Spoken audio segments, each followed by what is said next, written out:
Pinagpalang araw mga bata! Welcome sa ating Shepherd's Kids Identity. Kamusta naman kayo mga kids? Panalangin ni Teacher Ems, kayo ay palaging nasa mabuting kalagayan. Mga bata, sa araw na ito, may bago na naman tayong Bible story na pag-aaralan. Kaya munting paalala ni Teacher Ems, maupo, makinig at tumingin sa inyong mga screen para marami kayong matutunan. Dahil ang ating aralin para sa araw na ito ay pinamagatang Fiery Furnace. Ngayon mga bata, malalaman natin kung paano pinakita ng mga karakter sa Biblia yung kanilang pag-stand or paninindigan sa kanilang pananampalataya o pagsamba sa Diyos. Kakaiba ang ating Bible story ngayon dahil meron tayong 3 karakter na matututunan. Ito ay sila Shadrach, Meshach, and Abednego. Tandaan ang mga pangalan na yan mga bata dahil maririnig natin yan sa ating Bible story. Pero bago tayo dumako sa ating Bible story, may tanong muna ako sa inyo. Nasubukan mo na bang gawin ang gusto mong gawin nang walang pahintulot ng iyong mga magulang? O mas nakakatanda sa'yo? Pinanindigan mo ba iyon kahit kung ano magiging resulta nito? Yan mga bata, masarap ang magkaroon ng pamilya, kaibigan na iisa ang mga layunin ng puso at isip. Sa kwento natin ngayon, mapapakinggan natin ang 3 magkakaibigan na may iisang paniniwala, paninindigan at pagsamba sa tunay na Diyos. Makinig ng mabuti mga bata para marami kayong matutunan. Ang ating Bible story ay makikita natin sa Biblia sa Daniel, Kabanata 3. Ito ay summary lamang. Kaya makinig ng mabuti mga bata. Si Haring Nebuchadnezzar ang namuno sa lupain ng Babylonia. Nagdala siya ng mga lalaki mula sa ibang lupain upang magtrabaho para sa kanya. Sina Daniel, Shadrach, Meshach at Abednego ay pawang mula sa Israel. Minahal nila ang Diyos. Kahit sila ay malayo sa tahanan, malapit sila sa Diyos at sumunod sa Kanya. Pinagpala sila ng Diyos at ibinigay sa kanila ang mahalagang trabaho sa Babylonia. Isang araw, nagpasya ang hari, si Nebuchadnezzar, na magtayo ng isang malaking imahe na gawa sa ginto. Gumawa siya ng batas na dapat yumukod ang lahat at sumamba sa imahen. Kung hindi ay itatapon sila sa apoy. Alam ni Shadrach, Meshach at Abednego na dapat lamang nilang sambahin ang Diyos. Ilan sa mga manggagawa ng ibang hari na naiinggit na sinabi ni Shadrach, Meshach and Abednego ay sinabi sa hari na hindi sila sasamba sa kanyang larawan. Nang marinig ni Haring Nebuchadnezzar ang balita, siya ay labis na nagalit. Sinabi sa kanya ng 3 magkakaibigan na ang Diyos lamang ang kanilang sasambahin.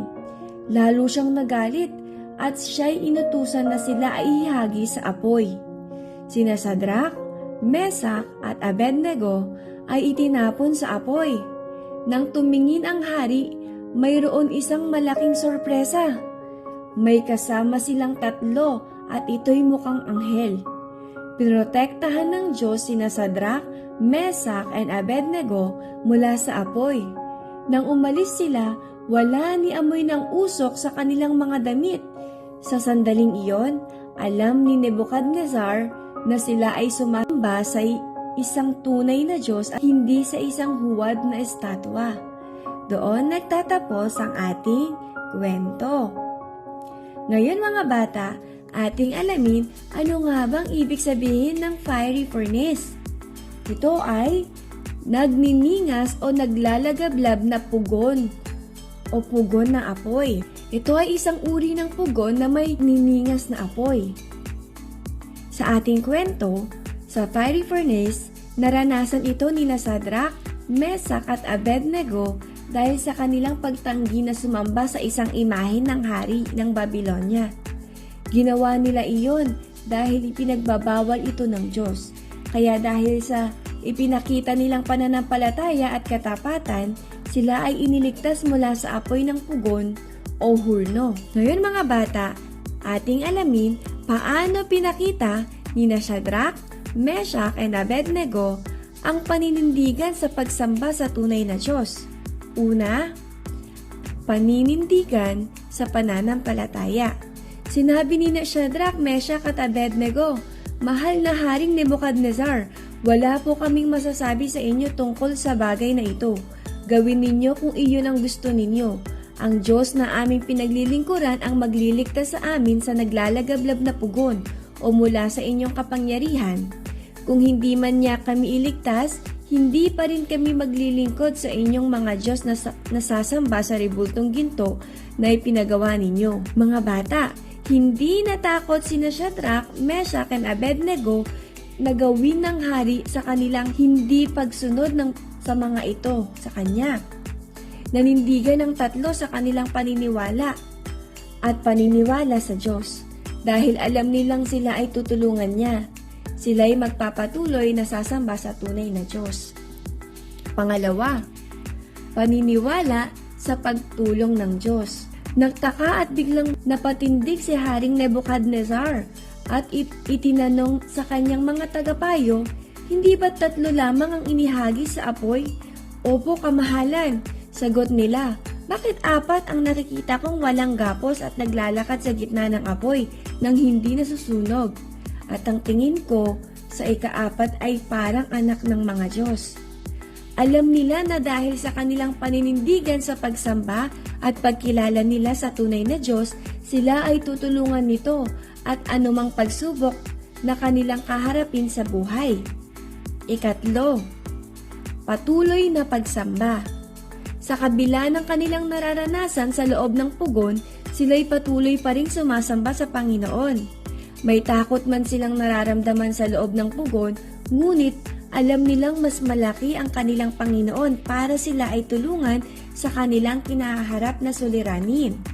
Mga bata, tandaan, ang paninindigan sa pagsamba sa tunay na Diyos ay paninindigan sa pananampalataya, paniniwala sa pagtulong ng Diyos, patuloy na pagsamba. May mga pagkakataon na may inaasahan tayo sa mga gagawin natin. Madalas na tanong natin, kung gagawin ko ito, magiging mabuti ang Diyos sa akin? Ngunit kapag inilagay tayo ng Diyos sa problema, taliwas sa ating mga inaasahan, tayo ay nabigo dahil iniisip natin na hindi tinidinig ng Diyos ang ating mga panalangin. Ngunit kung gayon, huwag mabigo at alalahanin ang kwento ngayon.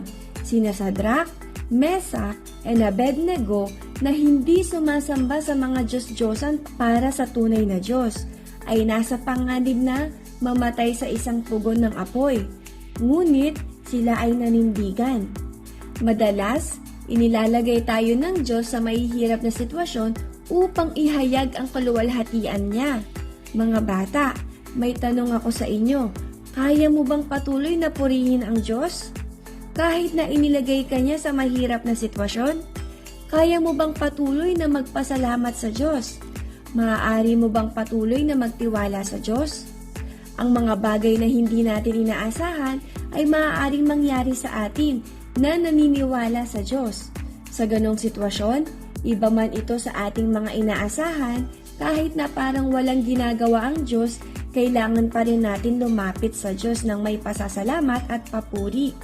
Kung paanong kasama niya ang 3 lalaki sa nagniningas na apoy sa pugon, siya ay nasa tabi natin at binabantayan tayo.